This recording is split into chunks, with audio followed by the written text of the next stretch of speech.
Hey guys, today we're going to be talking about education and the different types of learning styles that there are and how schools should accommodate those different learning styles for the different people that attend the schools.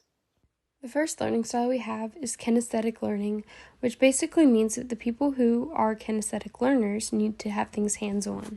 Next up, we have reading and writing learners, which basically means they just need to read or write the information to be able to retain it.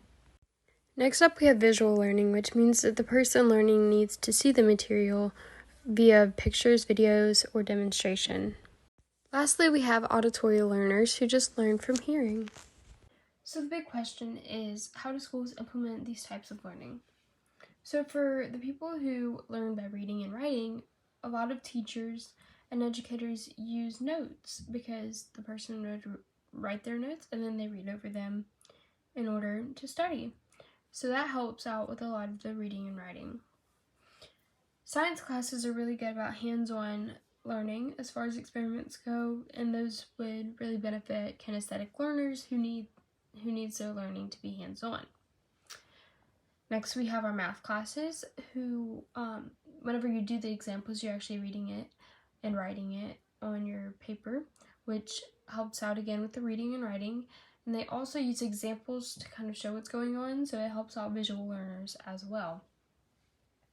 Language classes, such as English or French, Spanish, all of those classes use a lot of reading and writing, which again help out with the reading and writing learners. And then teaching allows people to just listen, so that's for the more auditory learners. So for the big question, what is the problem here? Well, the problem is, although throughout the school day you have all four types of learners having their learning styles implemented, we do see that not all classes use all four types of learning, which is understandable because there isn't a lot of time in the class periods and they need to get their information out however they can. The problem is that certain types of learners are learning better with the information than other types, so it is an unfair advantage for those kids. So if we ever wonder why people are better at English and math than they are science and other classes, it's because they learn differently and maybe those classes should just align better with their learning style. So this brings us to our next question.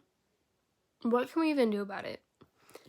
If you're a teacher, I highly encourage you to try to implement all four types of learning in your classes for each subject or each topic that you go over, because just because you use it in one unit doesn't mean that the kids are just going to retain all of that information and then somehow manage to learn the next unit. It needs to be in every lesson. There needs to be all four types of learning. The next thing I would say is, if you're a student, I would encourage you to talk to your teachers if you know your type of learning style. If not, you can do your own research and figure out what type of learning style you might fall onto. And you can talk to your teacher and ask them to implement this type of learning, or you can just ask them to implement all types of learning to help out your peers as well. The next thing is, if you are not affiliated with the school, I suggest you write out to a school board member or a local teacher or principal that you know and talk to them about the topic and get them to ask their teachers to implement all four types of learning just to help better educate the children. Overall, I hope everybody learned something from this video, and I hope that not only my advocacy for this topic can help you, but I hope that it can help other people in your community, and I hope that it helps you reach out to your local teachers or principals or anybody else to try and help better educate everybody in your community. Thank you for watching.